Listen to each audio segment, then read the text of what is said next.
반갑습니다. 정말 오랜만에 보는 얼굴들이 많네요. 우리 심화반이고요.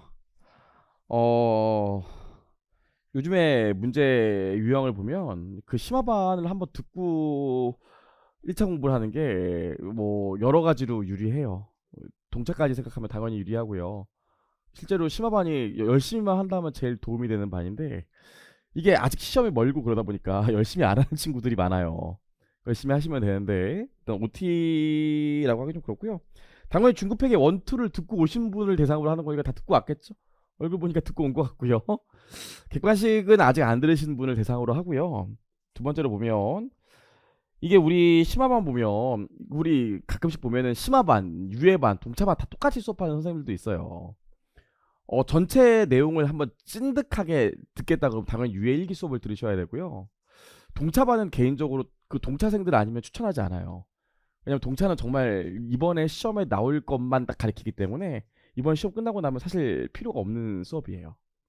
제가 이번에 많이 맞히긴 했지만 모르나요? 제가 이번에 많이 맞췄는데 그 얘기도 했나요? 그 유튜브 쇼츠에 영상 올린 거? 벌써 누가 얘기했어요? 그 제가 거기 유튜브 쇼츠에 뭐 나올 것 같다고 막 얘기를 했어요. 한 2분에 걸쳐서. 그 해커스 경영한테 보냈더니 그 편집팀에서 쇼츠는 1분 내외라고 제가 찍은 범위를 자기 마음대로 잘렸다고 이렇게. 근데 웃긴 게 뭔지 아세요? 편집된 거에서 다 나왔어요. 그러니까 올려준 거에서 다 나왔다고요. 제가 너무 고맙다고 눈물을 막 흘렸거든요. 그죠? 하지만 그래서 필요가 없어요. 그래서 이 기본 강의를 듣고 아직 객관식 듣기 전에 수업을 듣고 싶다 그러면 당연히 심화반을 들으셔야 돼요. 심화반. 그래서 일단 기본적으로 심화반은 중급회계 내용을 우리가 다시 한번 이론을 복습하고 계산이랑 회계 처리 연습을 할 건데 좀 문제를 더 자세히 볼 거예요. 그래서 2차책 문제를 할 거기 때문에 문제 사이즈가 좀 더 커요. 좀 더 큽니다. 그리고 뭐 심화반이라고 하면 여기 보면 사실 제 연습서가 우리나라에 나와 있는 연습서를 보면 문제가 많은 축에 들고 내용도 어려운 문제도 꽤 많아요. 꽤 많은데 우리가 심화반에서는 어려운 문제를 풀겠다는 게 아니라 전체 구조를 볼 수 있는 문제들을 대표적인 문제들을 풀 거니까 이건 어차피 다 못 풀어요. 시간 내풀 수도 없고 나중에 동차 때도 보실 거니까 걱정하지 마시고 여기서 어려운 문제는 안 풀 거다. 그러니까 걱정하지 말자. 그런 생각을 좀 해보시면 될 것 같고요. 아무튼 전체 내용을 다시 한번 리뷰하면서 대표적인 문제들을 한번 볼 거예요. 대표적인 문제. 이 차는 문제가 사이즈가 이렇게 크게 나오는구나. 이런 걸 볼 거고요. 뒤에서도 얘기할 거지만 우리 매 시간 퀴즈 볼 거거든요. 2차 문제로.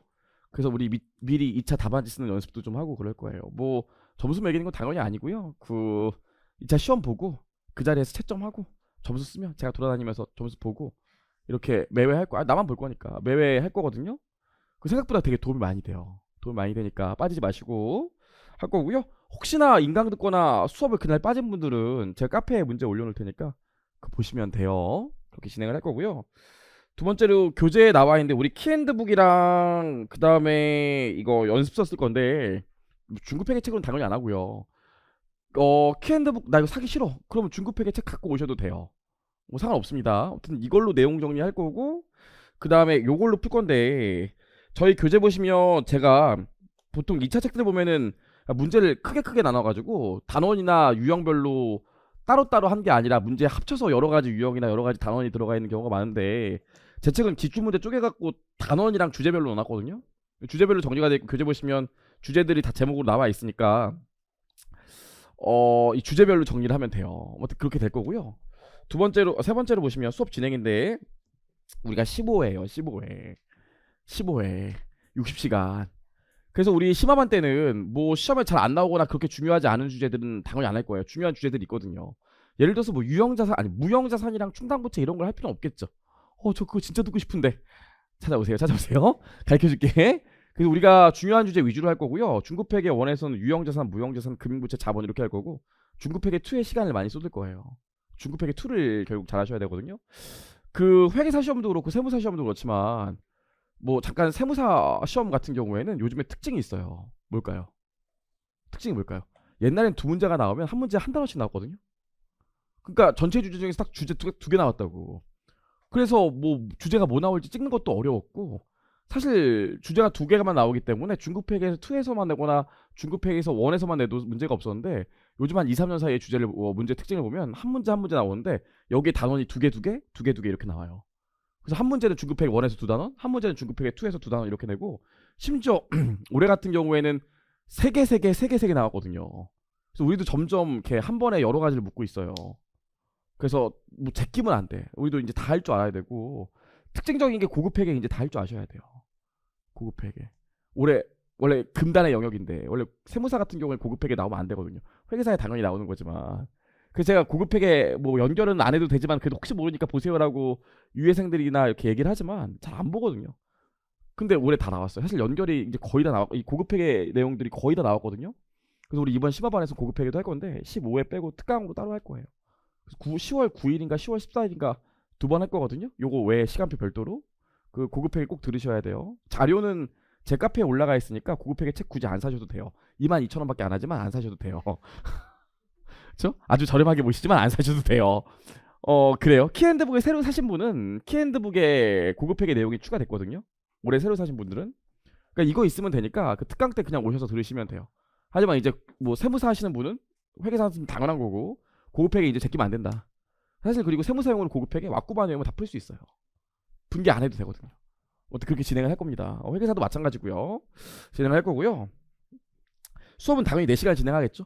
오후 수업이라 좀 걱정이 되긴 해요. 그래서 제가 웬간하면 좀 웃기게도 얘기하고 많이 할 거지만 4시간 수업하고 퀴즈 볼 거예요. 그래서 오늘은 퀴즈가 없지만 다음 시간부터 퀴즈 볼 거기 때문에 뭐 한 우리 5시 한 45분 정도 되면 퀴즈 볼 거예요. 2차 문제 한 문제 볼 거거든요.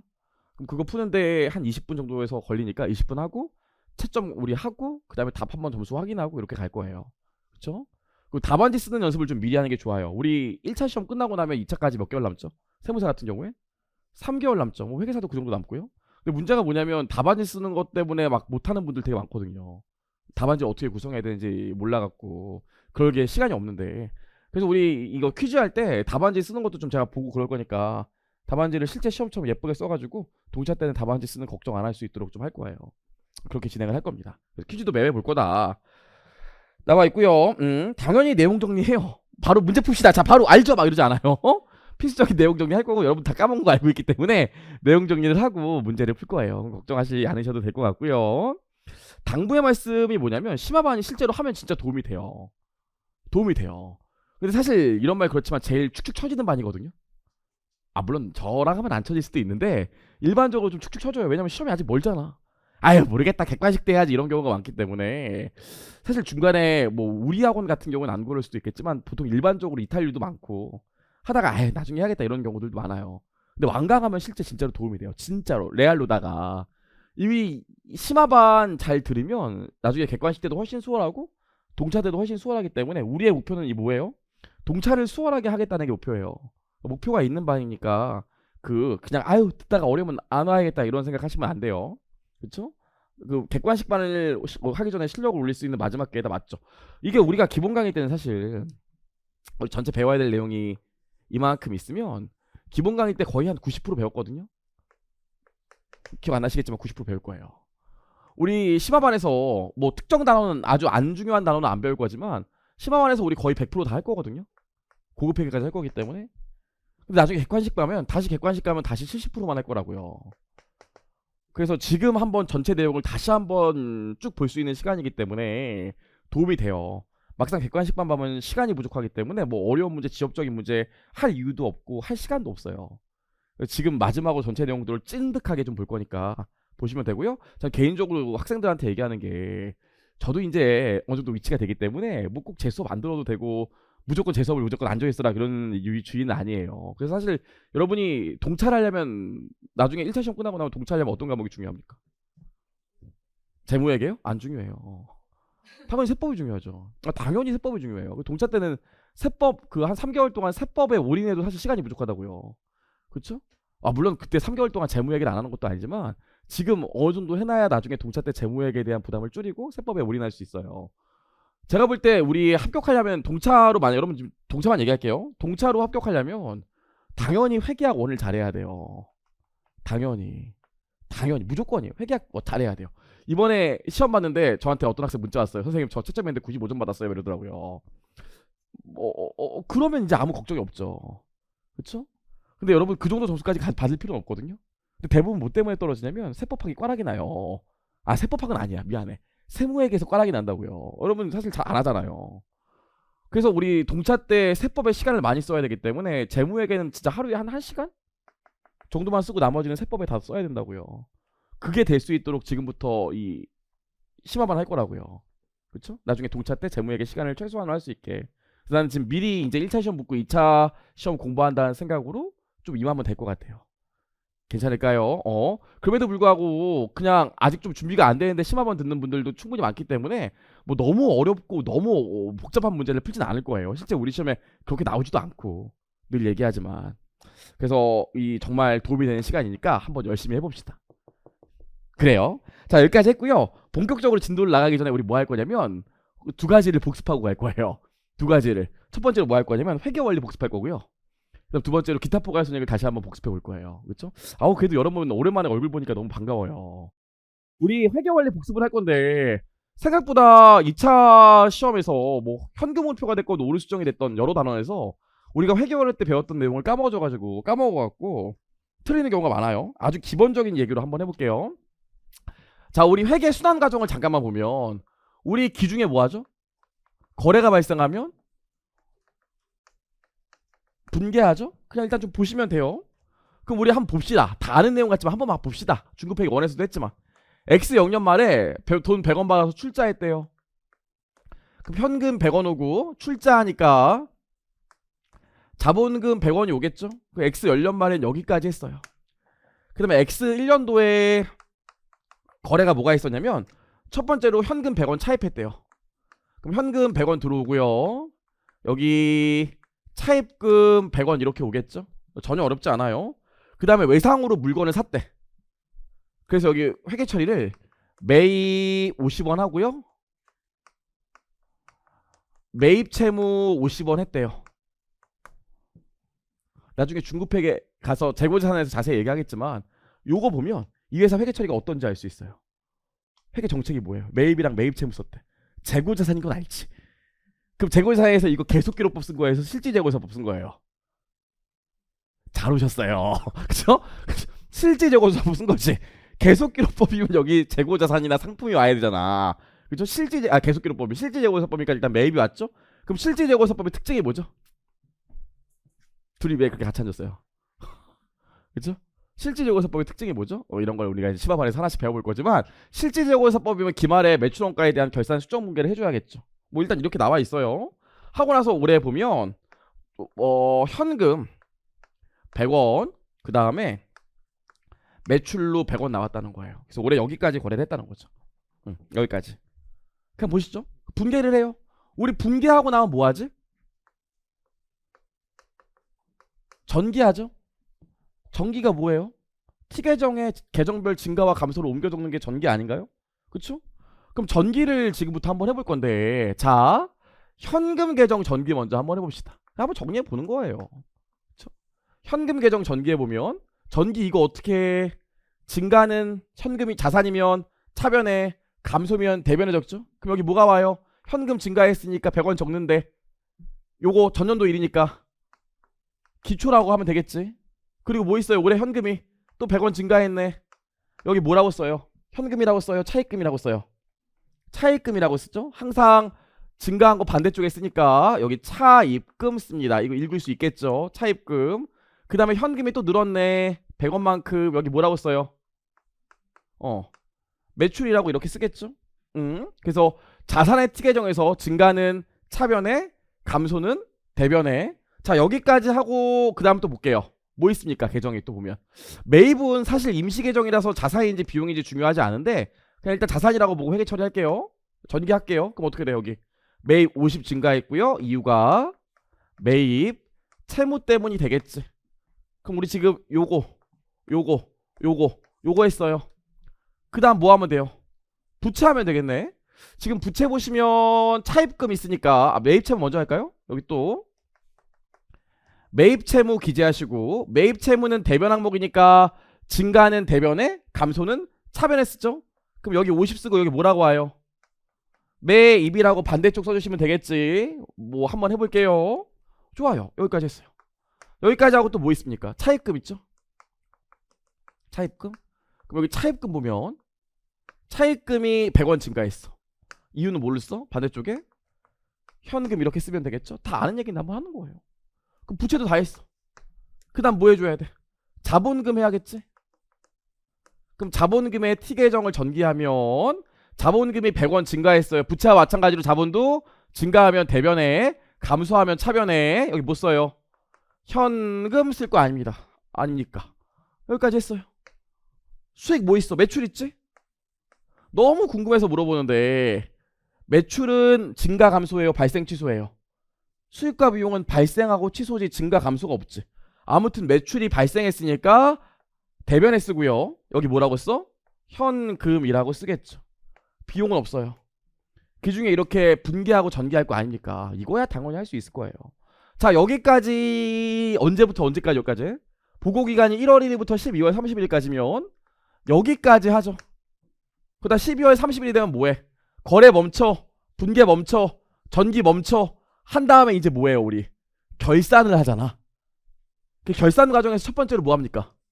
뭐예요? 시산표 만들죠. 무슨 시산표 만들어요?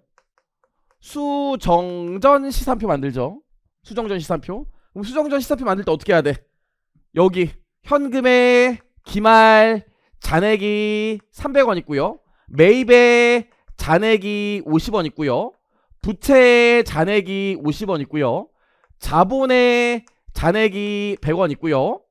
자본금의 잔액이 100원 있고요. 수익에 1월 1일부터 12월 30일까지 발행한 총액이 100원 있네. 이렇게 해서 시산표 옮겨 적겠죠. 시산표 그려보자. 시산표는 어떤 시산표예요? 수정전 시산표가 될 거고요. 이거 내일 모레, 내일 모레가 아니구나. 다음 주군요. 다음 주에 요거만 갖고 퀴즈 볼 거거든. 그럼 심지어 웃긴 게 이게 사실 공무원 문제인데 막상 시험 보잖아요. 되게 많이 틀려. 근데 우리 나중에 알아야 되거든요. 어려운 내용들이 있기 때문에. 봐봐. 여기까지 한번 옮겨 적읍시다. 그럼 어떻게 돼? 현금이 여기 300원 오게 되겠죠? 이거 후배가 처음 회계원리 공부하면 이런 거 물어봐요. 형, 나 이해가 안 돼요. 아니 여기 현금의 T 계정의 잔액이 대변에 있는데 왜 또 시산표에는 차변에 가 있어요? 그럼 뭐라 그럴 거예요? 그쵸? 잘하셨어요? 야! 분계장엔 현금 지금 이쪽에 있잖아. 계속 현금은 차변에 있었는데 대차를 맞춰서 잔액을 보여주려 보니까 대변에 있는 거지. 원래 현금은 계속 차변에 있었어. 괜찮죠? 여기까지요. 하고 나서 뭡니까? 매입 얼마 와요? 매입 55고요. 이쪽에 뭡니까? 매입 채무로 55죠? 그 다음 여기 뭐 와요? 차입금으로 똑같은 논리로 100원 오겠지? 후배가 또 물어봐. 언니 여기 차입금 잔액 차변에 있는데 시산표에는 왜 또 대변에 써요? 뭐라고 할 거예요? 뭐라고요? 분계장에는 원래 계속 부채 항목이니까 대변에 있었어. 그냥 대차를 맞추려고 차변에 써준 거지. 처음부터 계속 대변에 있었단다 하시면 되고요. 그 다음 뭐 있어요? 자본금 얼마? 100 있고요. 그 다음 뭐 있어요? 매출 총액으로 100 이렇게 나오게 되겠죠? 이게 시산표고 시산표의 가장 큰 특징이 뭐예요? 대차가 일치해야 되지? 뭐 우린 이런 거 물어보지도 않지만. 자, 여기까지 시산표를 작성하고 나면 문제가 뭡니까? 여기까지 하고 나면 회계 원리 때 배울 땐 뭐라고 그랬어요? 여기까지는 현금 기준에 따라 재무제표를 작성했기 때문에 우리가 발생 기준에 따라 재무제표를 바꿔줘야 된다고 그랬죠. 현금 기준이 뭐예요? 현금이 유입되고 유출될 때 재무제표에 기록하는 게 현금 기준이고 발생 기준이 뭡니까? 오, 좋아. 열심히 하시네. 현금의 유입 유출과 관계없이 권리나 의무가 발생했을 때 기록하는 걸 발생 기준이라고 하죠. 그렇죠? 발생 기준을 잡는 이유가 뭡니까? 현금 흐름에 대한 예측 가능성이 높고 자산과 부채, 권리와 의무를 정확히 파악할 수 있기 때문에 발생 기준을 쓰죠.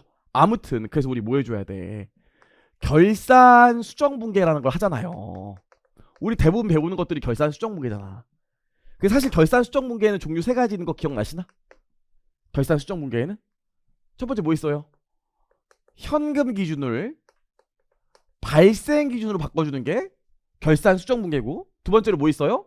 자산 부채를 공정가치 평가하는 게 결산 수정 분계고, 회사가 잘못한 오류를 수정하는 게 결산 수정 분계죠. 그래서 우리 뭐 해줘? 결산 수정 분계를 하는데 재미로 얘기하는 건데 여러분 여기까지.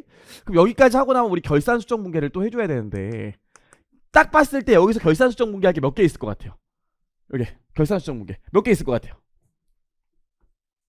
제가 잘 물어보는 건 아시나요? 이게 그냥 오신 건 아시죠? 잘 물어봐요. 안 그러면 여러분 지루하고 졸리기 때문에. 여기서 결산 수정 분계 두 개 있어요. 맞추면 내가 오늘 쉬는 시간에 커피 살게요. 두 개 있어요. 두 개. 잘하시네. 잘하시네. 그쵸? 아이고, 그냥, 자, 요즘 돈 아껴 써야 되는데. 자, 볼게요. 여기 보시면, 뭐 있어요? 차입금 있으니까 여기서 분명히 이자 비용이 발생했을 거야. 그리고 매입이니까 지금, 기말에 뭐 해줘야 돼요? 매입 지우면서 매출 원가로 바꿔줘야겠지? 만약에 이게 다 팔렸다고 하면? 그래서 결산 수정 분계를 두 개 해줘야 되는데, 첫 번째로 뭐 있습니까? 만약에 차입금에서 발생한 이자 비용이 뭐 한 20원쯤 된다면, 이자 비용 20원 발생하고 여기 뭐가 옵니까? 차입금이 20원 오게 되겠지. 괜찮을까요? 그래서 얘기하는 건데 이 결산 수정 분계 중에 가장 대표적인 게 이런 건데 이런 거에 예를 보면 이자 수익도 있고 이자 비용도 있고 감가상각도 있잖아요.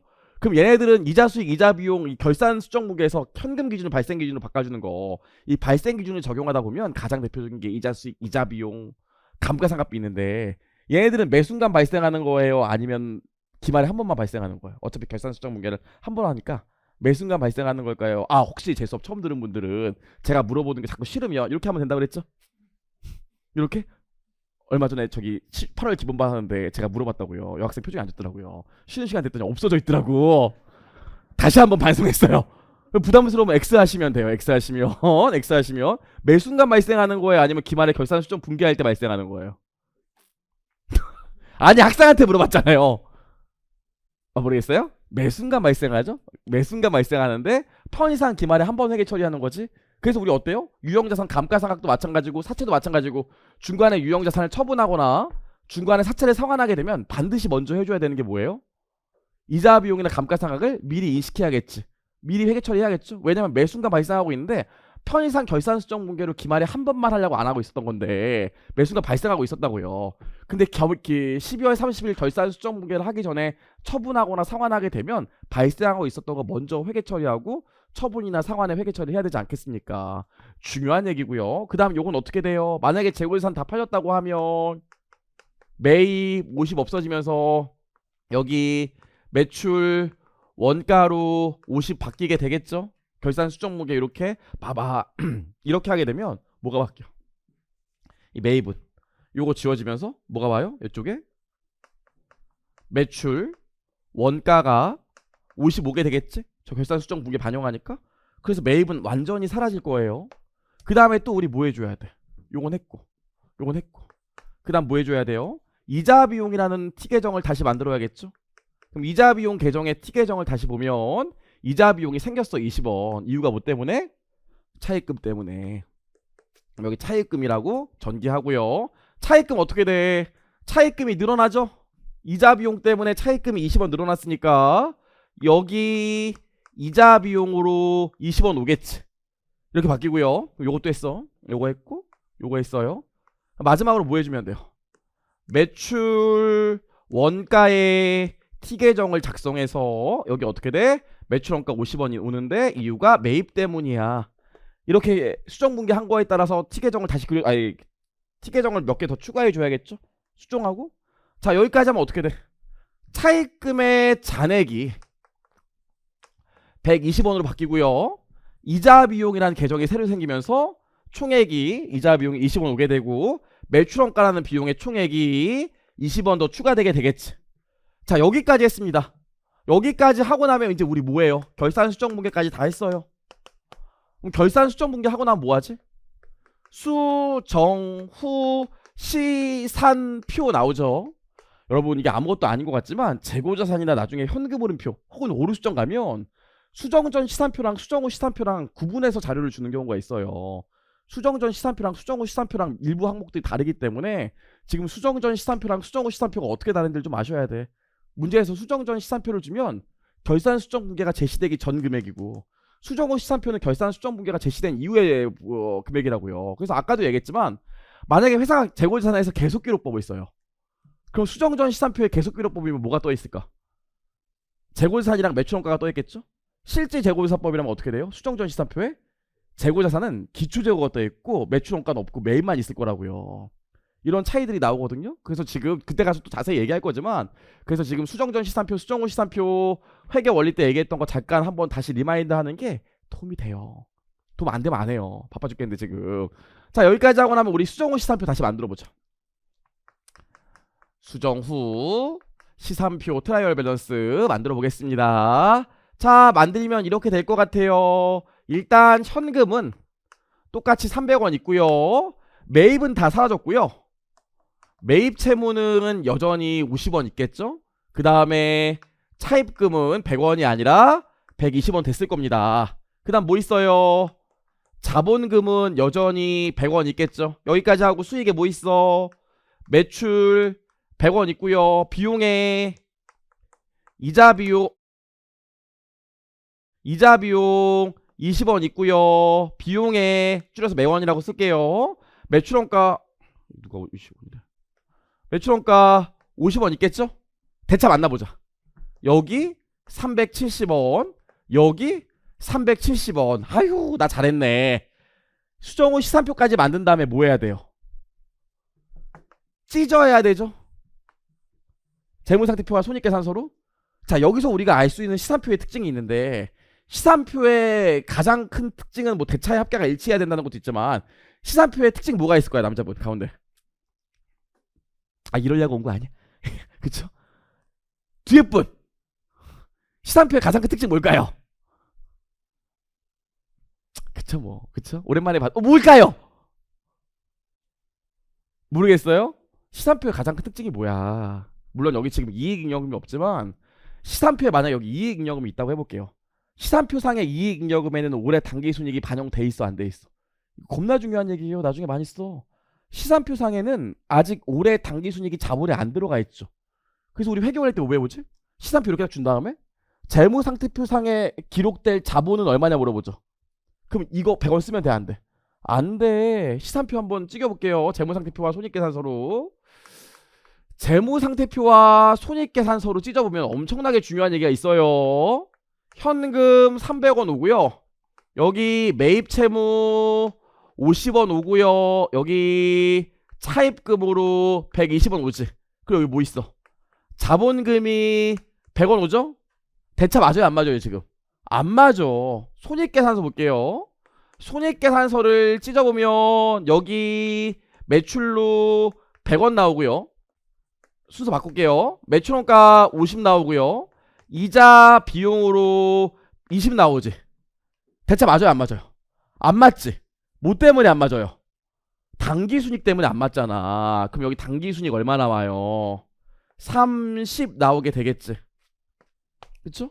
그럼 근데 결국 이 3기순이 어디로 가?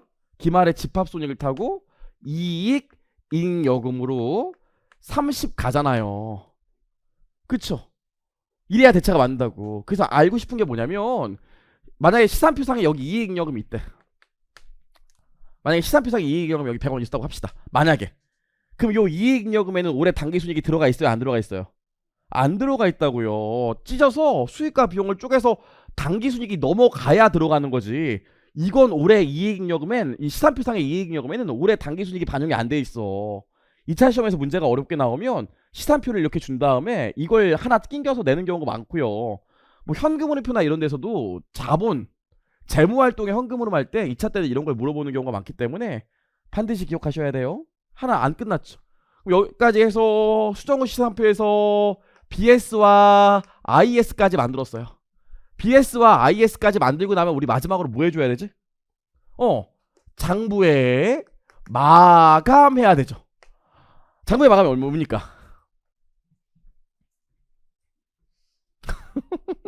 장부의 마감이 뭐죠? 장부의 마감이 뭐죠? 우리 오랜만에 만났는데 일찍 끝내고 술이나 먹을까? 장부의 마감이 뭐죠? 장부의 마감이? 아, 뭐긴 뭐야. 다음 연도로 보내는 거지. 정확히는 수익과 비용을 0으로 만드는 행위가 장부의 마감 아니에요? 안 그래요? 자산부채 자본 기말 잔액은 다음 연도로 이월시키고 수익과 비용은 0으로 만든 다음에 다음 연도부터 0으로 다시 시작되는 게 장부의 마감이잖아요. 그래서 자산부채 자본을 다음 연도로 이월시키는 건 별도의 회계 처리가 필요해, 안 해? 차기 2월, 차기 2월 여기 쓰는데 별도의 회계 처리가 필요해 안 해? 별도의 회계 처리가 필요하지 않죠? 분계장에 이미 2월 이미 남아 있잖아 잔액이. 여기서 계속 이어서 그 다음 연도부터 분계를 하기 시작하기 때문에 자산부채 자본은 다음 연도로 2월 될 때 별도의 회계 처리를 할 필요가 없어요. 하지만 뭐 해줘야 돼? 수익과 비용은 0으로 만들어줘야 된다니까요. 수익과 비용은 0으로 만들어줘야 되기 때문에 우리 마지막으로 뭐해? 장부의 마감 분계를 해야 되는데 장부의 마감 분계가 별게 아니라 뭐라고 그랬어요? 매출 100원 이렇게 써주지. 그럼 어떻게 돼? 분계장에서 매출이 지워지겠지. 그리고 여기 뭐가 와요? 집합손익이라는 계정이 오게 된다고 그랬어요. 집합손익 계정의 특징이 뭡니까? 저게 뭐예요? 임시계정? 아무것도 아니야? 그냥 잠깐 아주 잠깐 생각도 없어지는 애요. 집합손익 오고요. 여기 뭐야? 손익계산서 보면 매출원가 50원 지울 거예요. 그 분계장에서 지워지지? 그 이쪽에 또 뭐가 와? 집합손익이 50원 오게 된다고 했습니다. 그냥 뭐가 와요? 이자 비용 지워지지? 20원만큼 지워. 여기 뭐가 와? 집합손익이 오게 된다고 했었죠? 요렇게. 그럼 분계장에서 수익은 비용은 다 지워졌네. 그럼 다음 연도부터 여기까지 회계 처리하고 나면 0부터 다시 출발해서 갈 수 있겠지. 그리고 어떻게 돼? 집합손익 이렇게 하면 얼마 남아있어요? 30 남아있지. 얘도 임시계정이니까 이제 없애줘야 될 거 아닙니까? 그래서 어떻게 돼? 집합손익 남아있는 거 30 지워주면서 이걸 어디 보내? 이익잉여금. 사실 정확히는 미처분 이익잉여금에 보내게 되겠죠. 그래서 이익잉여금에 보내게 돼요. 여기까지 하면 1년의 사이클이 딱 끝나게 되는데 이 장부의 마감에서 중요한 얘기가 하나 있죠. 장부의 마감에서 중요한 얘기는 뭘까요? 이 장부의 마감, 요 회계 처리에서 결국 중요한 거 뭐예요? 이거를 압축해서 회계 처리하면 사실 이렇게도 표현할 수도 있죠. 매출이 없어지면서 여기 그냥 이익잉여금 쓰고 이자 비용 없어지면서 여기 이익잉여금 쓰고 여기 매출원가 없어지면서 그냥 이익잉여금 이렇게 쓸 수도 있잖아요. 요거의 결론이 뭡니까? 이거의 결론이 뭐예요? 가운데 남자분. 이렇게 회계 처리했을 때 결론이 뭐예요?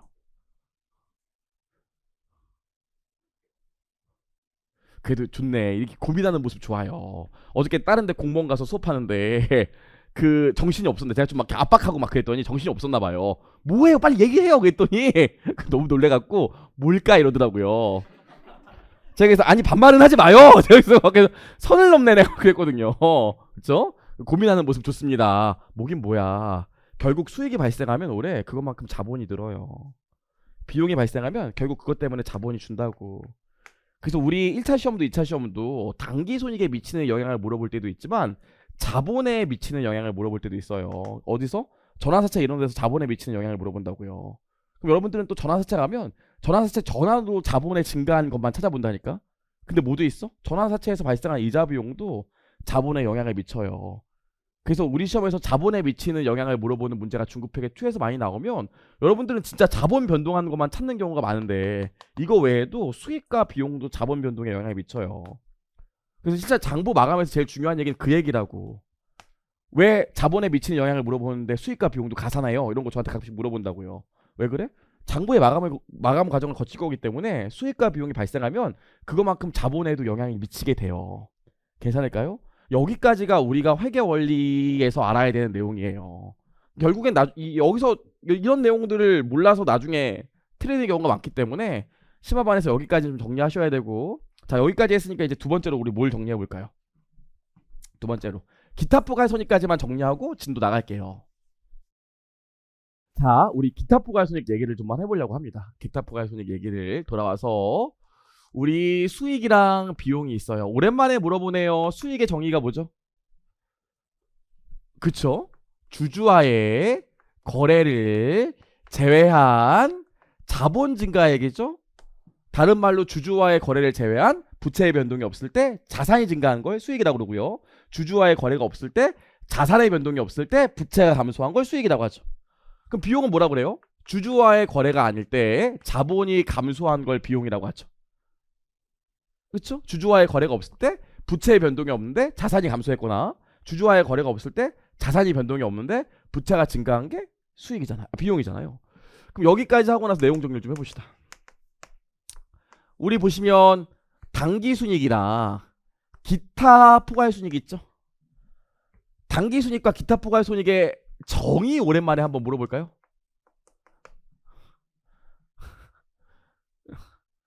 정의 어떻게 될까요? 웃어? 정의 어떻게 될까요? 오, 잘하셨어요. 그쵸? 이 맞춰도 딱 반갑진 않네. 좀 보시면 여기 뭐예요? 실현주의. 실현된 손익이죠? 내 주머니에 돈이 들어와야 되잖아. 근데 얘는 뭐예요? 미실현 손익이죠? 실현 손익. 미실현 손익이죠? 주머니에 돈이 들어오지 않았잖아요. 그래서 이것도 대표적인 예를 들어보면 자, X 0년 말에 다시 현금 100원 받고 출자해서 자본금 100원 있었어요. 자, 요 상태고요. X 1년도에 어떤 거래가 있었나 봤더니 X 1년도에 현금 100원으로 땅 샀대요. 그럼 현금 100원, 토지 100원 오고요. 내가 서비스를 제공해서 현금 100원 벌고요. 여기 뭐 매출로 100원 이렇게 기록됐다고 합시다. 여기까지요. 근데 X 1년 말에 토지를 공정가치 평가했다는 거예요. 그럼 어떻게 돼요? 토지가 200원짜리였대. 그럼 어떻게 돼? 토지 100원 오고 여기 뭐죠? 그래도 우리 배웠잖아요. 뭐예요? 그 지금 기본반 하고 있어요. 바로 위에서. 그쵸? 여러분 이거 채평가 잉여 그 뭐지? 100원. 이게 뭐예요? 이거 당기 손익에 반영하고 이거 기타 부가의 손익에 반영하잖아요. 두 개 차이가 뭡니까? 얘는 돈이 주머니에 들어왔지만 얘는 안 들어왔고 지금도 앞으로도 들어올 생각이 당분간 없죠. 미실현 손익이죠. 그럼 실현 손익과 미실현 손익 때문에 가장 대표적인 차이가 뭐죠? 가장 큰 차이가 뭐예요? 실현 손익과 미실현 손익의 가장 대표적인 차이가 뭘까요? 아, 얘기하세요. 네. 모르겠어요? 주주 얘기했다면서 왜? 따라하는 거예요? 아니요.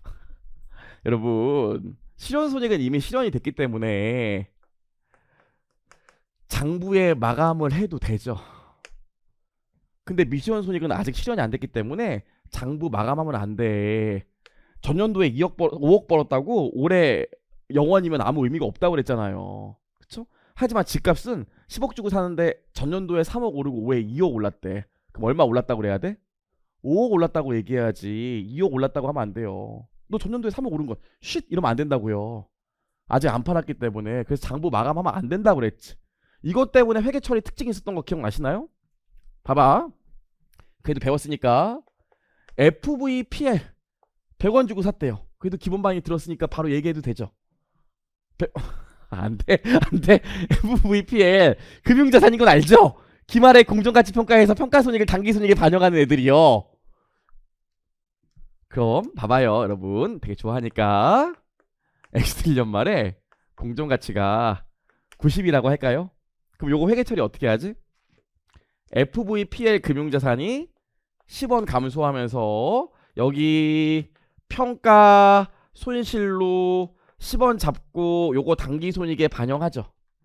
그리고 나서 X 2년 말에 공정가치가 110원 됐대요. 그럼 자산이 이렇게 올라갈 거 아니에요. 그쵸? 그럼 이거 X 2년도에 회계 처리할 때 보면 FVPL이 20 올라간다? 이게 진짜 미쳐버리겠는 게 나중에 2차 때 이거 모의고사 같은 거 회계 처리하라고 주는 문제로 내면 이거 회계 처리부터 틀리는 친구들 진짜 많아요. 1번 평가 손실 까고 평가 이익. 2번 전액 평가 이익. 1번이에요 2번이에요? 1번이에요 2번이에요?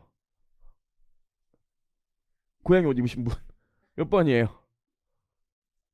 1번이에요 2번이에요? 1번 2번도 못 알아들은 건 아니지. 1번은 평가 손실 까고 평가 이익. 2번은 전액 평가 이익. 1번이에요 2번이에요?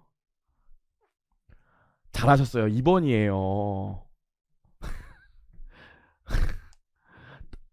아 아닌가? 2번이 뭐였지? 전액 평가 이익 잡는 거였지. 그쵸? 전액 평가 이익 잡으셔야 돼요. 왜 평가 손실 안 까고 평가 이익 잡지? 실현 손익이니까 장부 마감돼서 분계장에서 이미 이게 없어요. 이게 없는데 이걸 어떻게 까? 그쵸? 하지만 이게 만약에 FVPL이 아니라 FVOCI였으면 어떻게 돼요?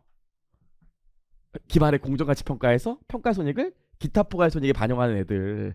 얘는 X 1년 말 회계처리 똑같죠? FVOCI 금융자산이 10원 감소하면서 여기 평가 손실 10원으로 기타 포괄 손익이 오게 될 거 아닙니까? 그쵸? 여러분 우리 지금 본격적인 내용 단원별로 가기 전에 회계 원리 수준에서 알아야 되는 내용을 지금 정리하고 있는 거예요. 1강 회계 원리 복습. 그럼 여기는 어떻게 돼요? 여기는 FV OCI 금융자산이 20원 증가하긴 하는데 얘 전액 평가이익 잡아 아니면 평가손실 까고 잡아? 얘는 까고 잡아야 돼. 왜? 장부 마감이 안 되기 때문에 얘는 그냥 아주 쉽게 얘기하면 손익계산서 갔다가 장부 마감돼서 BS로 가는 거라면 얘는 장부 마감이 안 되기 때문에 BS에 계속 남아있다고 생각하시면 돼요. 괜찮을까? 그래서 어떻게 해? 평가 손실 10원 까고 나머지만 평가 이익으로 10원 이렇게 기재된다고 했던 거 기억나시죠? 그래서 실현 손익이냐 미실현 손익이냐에 따라서 장부 마감 여부 마감 아닌 여부가 달라지기 때문에 그것 때문에 회계 처리도 달라진다고. 괜찮을까요? 여기까지. 그래서 두 개 회계 처리가 달라진다. 여기까지 봤고요. 안 끝났어요. 그럼 여기까지 하고 나면 우리 요거 계속 볼게요. 요 케이스 같은 경우에 X2년도에 손익계산서를 한번 작성해보자. 두 번째 연도에 요 케이스 FV PL일 때 X2년도에 손익계산서를 작성하면 어떻게 돼요? 단기손익에 미친 영향이 있고 기타 포괄 손익에 미친 영향이 있을 텐데 여기 얼마 와요? 플러스 25겠죠? OCI에 미친 영향이 있어요 없어요? 없죠? 심심한 김에 BS도 한번 해볼까요? 그럼 X2년 말에 BS를 보면 어떻게 되지? FV PL 같은 경우에 여기 FV PL 금융자산 110원 이렇게 딱 오겠죠? 뭐 뒤에 가서 또 얘기할 거지만 혹시 이것 때문에 지금 마음 두근두근한 분 있으면 괜찮아요. 뒤에서 할 거예요. 그럼 너무 심심하니까 요거 한번 해볼게요. 요거 FV OCI일 때 X1년도 재무상태표 한번 그려볼까? FV OCI면 X1년도의 재무상태표 보면 어떻게 돼요? FV OCI 금융자산이 X1년도에 얼마 돼? 90이지? 여기 OCI 얼마 와요? 마이너스 15지. 그쵸? 그래서 얘에서 얘 빼면 뭐 할 수 있다고 그랬어요? 원래 얼마 주고 샀는지 알 수 있다고 그랬지. 그쵸? 지금 90원짜리인데 누적으로 10원 손실 본 거 보니까 원래 100원짜리인가 보다. 괜찮을까요? 재미로 물어보는 건데 얘는 이거 OCI 기타 부가손익 누계액을 막 클릭하면 FV OCI 평가 손실이 보여요 안 보여요? 이걸 막 클릭하면 보여 안 보여? 얘는 사실 여기 이익잉여금에 평가이익이 들어가 있겠지. 막 클릭하면 평가이익 얘는 보여 안 보여? 얘는 안 보여요. 왠 줄 알아? 실현손익 단기손익은 기말에 장부 마감해서 집합손익에 모았다 들어가기 때문에 이익잉여금을 아무리 눌러봐도 그 안에 세부 항목이 뭐가 있는지 알 수가 없어요. 근데 얘는 어때? 이게 바로 BS에 들어간다니까? 괜찮을까? 그래서 이걸 눌러보면 여기 BS에 평가이익이 있는지 평가손실이 보이는지 할 수 있다고 그랬죠? 그래서 이게 되는 거고 그래서 단기손익에 미친 영향 이렇게 안 하는 거라고요. 안 보이기 때문에. 괜찮을까요? 계속 가보죠. 잘하고 계십니다. 몰라요. 자, 보시면 X2년도에 여기 X2년도에 FV OCI는 얼마 와요? 115죠? 여기 OCI 얼마 와? 12지? 어떻게 할 수 있어요? 얘에서 얘 뺀 게 100 나와야 되니까 이렇게 되잖아요. 그럼 이 경우에 아우 좁다. 여기 볼게요. X2년도에 손익계산서 보면 NI에 미친 영향이랑 OCI에 미친 영향이 있는데 NI에 미친 영향은 있어요 없어요? 없죠? OCI에 미친 영향이 여기 어떻게 들어간다고 그랬어요? 기말 BS에 계상된 OCI에서 기초 BS에 계상된 OCI를 빼서 구한다고 했던 거 기억나? 그쵸? 이걸 다르게 가리키는 선생님도 있어요. 근데 제 논리로 하는 게 제일 빨라요. 이게 뭐예요? 기본적으로 OCI 기타 포괄손익은 미시현 손익이기 때문에 일단 BS에 계상했다가 BS에 들어가 있어야 되는데 장부 마감 안 되니까 기타 포괄손익도 정의상 수익과 비용 맞다고 그랬지. 그러니까 손익계산서에 보여주긴 보여줘야 돼. 손익계산서에 어떤 걸 보여준다고요? 변동액을 보여준다고 그랬잖아요. 그래서 일반적으로 기타 포괄손익 같은 경우에 손익계산서에 들어가는 금액은 기말 BS에 계상된 OCI에서 기초 BS에 계상된 OCI를 빼면 구할 수 있다고 했었습니다. 좋아요. 여기까지 해서 우리 기타 포괄손익의 정의 때문에 파생되는 장부의 마감까지 봤고 중요한 얘기는 아닌데 중요하죠. 아까 이 학생이 얘기했던 것처럼 그럼 이렇게 회계 처리가 달라지는 이유가 뭡니까? Why? 왜 기타 포괄손익이랑 단기손익을 굳이 이렇게 나눠? 얘는 그래서 이익잉여금에 들어가고 얘는 재무상태표에 기타 부가손익 누계액에 들어가잖아요. 그렇게 나누는 이유가 뭐였어요?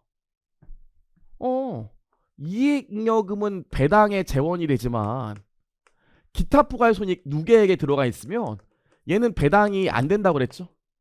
그쵸? 아니 얘는 어차피 미시원 손익이라 주머니에 돈 들어온 게 없어. 엄마가 돈 달라고 해도 줄 수가 없다고요.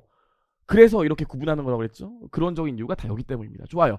여기까지 해서 우리 봤고요. 기타 부가손익까지 정리하고 나면 우리 알아야 되는 게 추가로 또 있죠. 첫 번째로 뭐가 있어요? 아 이거 오랜만에 물어보네. 총포괄이익이요. 총포괄이익의 정의가 어떻게 되죠?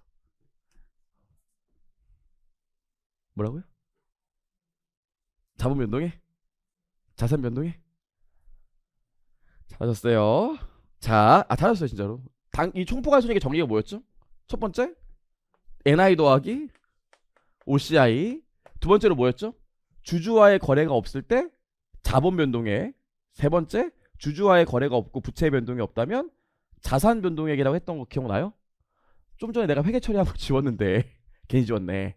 이거 봐봐요. 지금 얘 FVPL일 때 요거 FVPL일 때 보면 이렇게도 하면 총포괄손익 20이죠. 왜 20이야? 자산이 90에서 110까지 20 변동했으니까. FVOCI일 때 요거 두 개 더하면 얼마 나와요? 20 나오죠. 얘도 왜 20이에요? 자산이 90에서 110까지 20 증가했으니까. 그래서 첫 번째로 알 수 있는 게 총포괄 이익은 기본적으로 요것도 좋지만 주주와의 거래가 없을 때 자본 변동액이거나 혹은 주주와의 거래가 없고 부채의 변동이 없을 때 자산 변동액이라고 했던 거 기억나요? 그래서 나중에 문제 풀 때 어떻게든 풀 수 있다고 그랬어요. 자본 변동액 물어볼 때 어차피 두 개가 일치해야 되기 때문에 부채의 변동이 없다면 자본 변동액 물어볼 때 자산 변동액으로 풀면 쉽게 풀 수 있다고 했던 얘기도 기억나시죠? 나중에 뒤에서 또 얘기할 거지만 여기까지 기억하시고, 그 다음에 우리가 알아야 되는 게 뭐가 있죠? 여기까지 하고 나서 두 번째로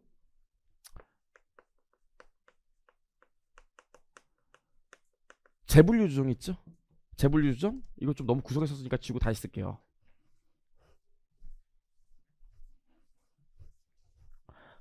내가 한번 물어볼게요. 재분류 주정이 뭐예요? 재분류 주정이 뭘까요? 재분류 주정이 뭐예요?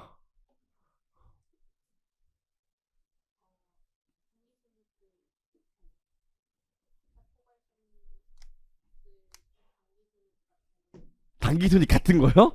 잘하셨어요. 재분류 주정이 뭐죠? 기타 부가의 손익을 단기손익으로 바꾸는 게 재분류 주정이죠. 그쵸? 근데 사실 재분류 주정 이렇게 나와 있으면 우리 나중에 법인세 회계도 할 거지만 사실 재분류 주정 가서 알아야 되는 게 딱 세 가지 있어. 딱 세 가지. 토지, 그 다음에 FVOCI 금융자산, 지분상품, 그 다음에 FVOCI 금융자산, 채무상품. 뭐 여러 가지 외우고 하는데 필요 없고 사실 법인세까지 생각하면 이 세 가지만 알면 되거든요. 우리 시험 목적상. 그럼 봐봐, 똑같아. 셋 다 100원 주고 샀다는 거예요. 100원 주고 샀다는 거예요. 100원 주고 샀다는 거예요. 자, 이 상태에서 X 1년 말에 공정가치가 120원이었대. 그럼 이게 어떻게 되죠? 재평가 잉여금으로 20원 OCI에 오죠. 지분 상품이었대. 근데 얘도 기말에 공정가치가 120이었대. 그럼 어떻게 되죠? 평가이익 OCI로 20원 오게 되죠. 채무 상품이었대. 얘도 기말에 공정가치가 120이었대. 그럼 여기 어떻게 돼요? 평가이익으로 20원 OCI 오게 되죠. 그쵸? 자, 간다. 그 다음 연도에 다 130원에 처분했다는 거예요. 다 130원에 처분했다는 거예요.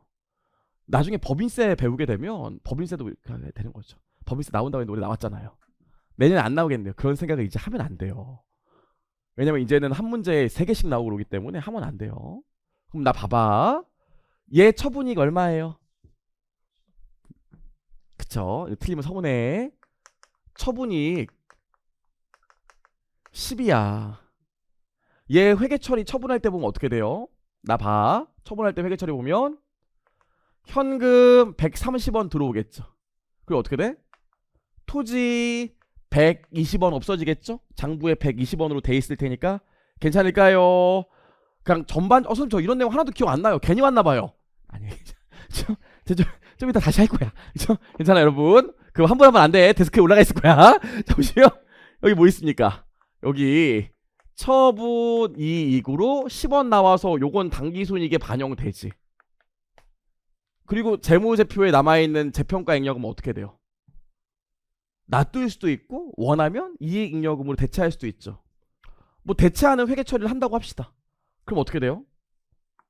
재평가 잉여금이 20원 없어지면서 이익잉여금으로 20원 가겠지? 이거는 선택사항이잖아요. 그쵸? 물어볼게요. 토지는 그럼 결국 이 유형자산은 재평가 잉여금에 대해서 재분류 조정을 해주는 거 안 해주는 거예요? 해줘? 안 해줬잖아요. 이게 당기순이익에 가야 재분류 조정이 된 거지. 이만큼만 갔잖아요.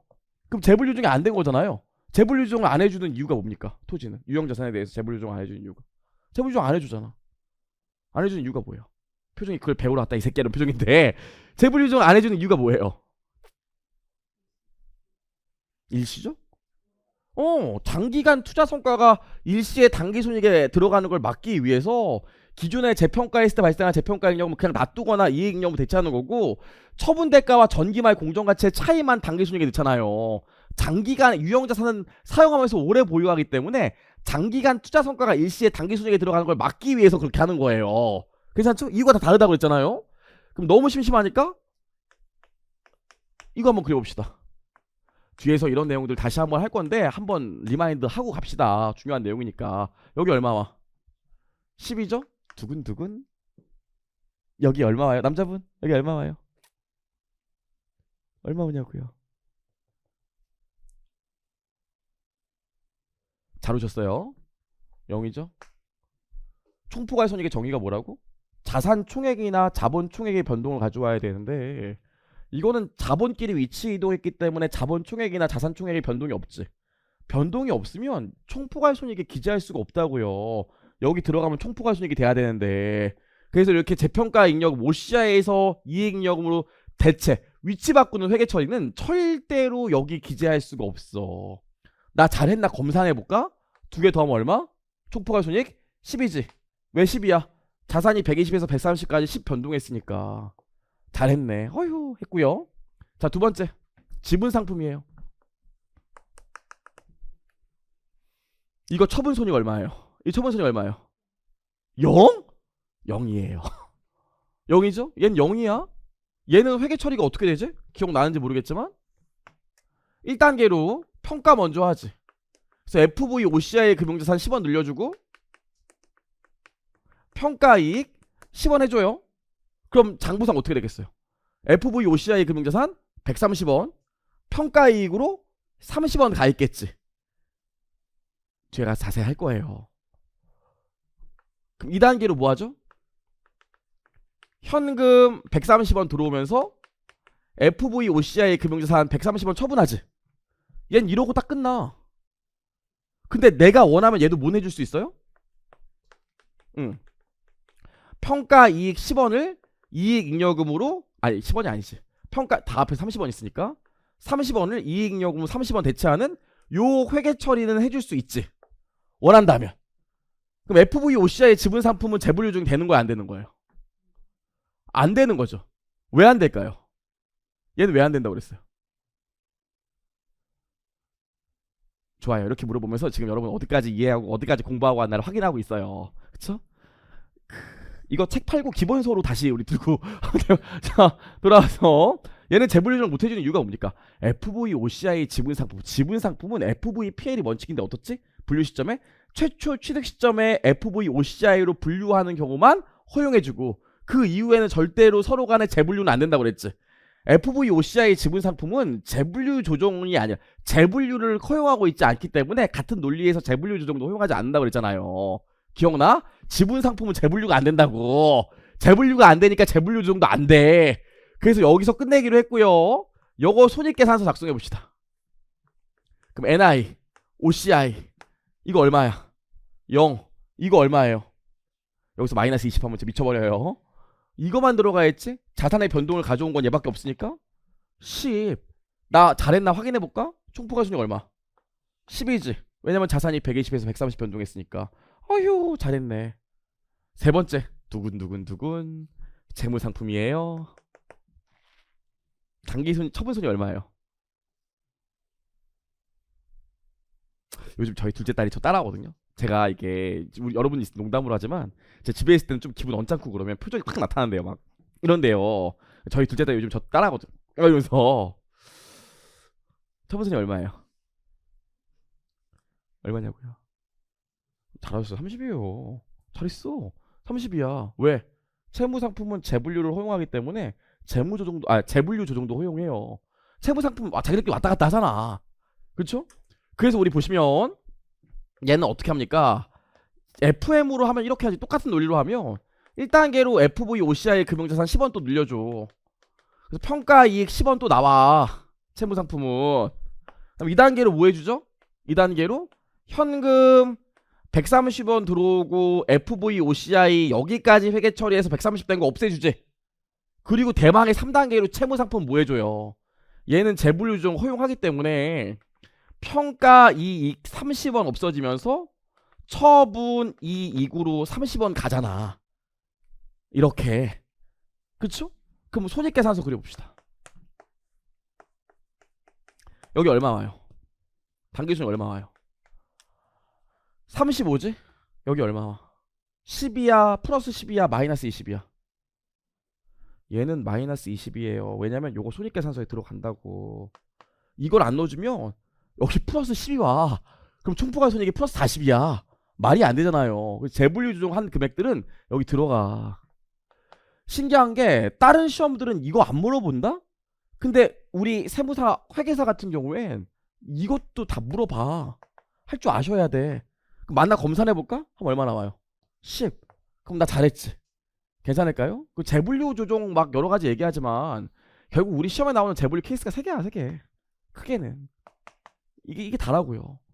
그래서 우리 재분류 조정의 의미는 요건데 이제 심화반이니까 요 3가지 케이스로 기억하는 게 제일 정확해요. 그렇죠? 나중에 법인세 가서 이 얘기를 또 할 거예요.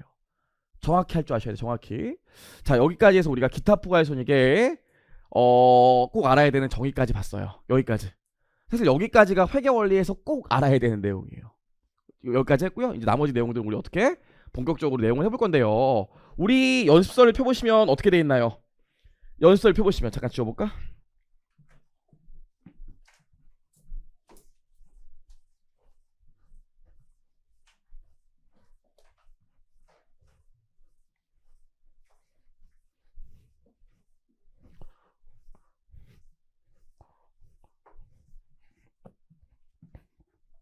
자, 우리 여러분들이 좋아하는 그 주제 시작할 때 거거든요.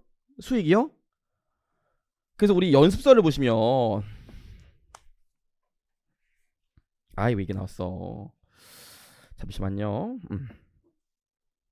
걱정하지 마요. 잠깐 쉴 거니까. 연습서를 보시면 이렇게 있는데 우리 이제 연습서에 내용 정리하고 연습서에 있는 문제들을 하나씩 풀어볼 건데 그 연습서에 보시면 레벨 1이 있고 레벨 2가 있고 레벨 5까지 있거든요. 근데 레벨 5는 웬간하면 안 풀 거예요. 그렇죠? 여러분 나중에 복습할 때도 레벨 5는 볼 필요가 없고요. 레벨 1 같은 경우에는 그냥 구색을 맞추기 위해서 넣는 경우가 많아요. 나중에 복습할 때 주로 어디 문제 많이 풀면 돼? 2, 3, 4를 집중해서 풀면 돼요. 뭐 대부분 2, 3, 4기도 하고요. 그래서 우리 여기까지 해서 회계원리 복습했고요. 잠깐 쉬었다 와서 우리 1장에 있는 수익부터 한번 시작을 해볼게요. 수익부터 잠깐 쉬었다 오겠습니다.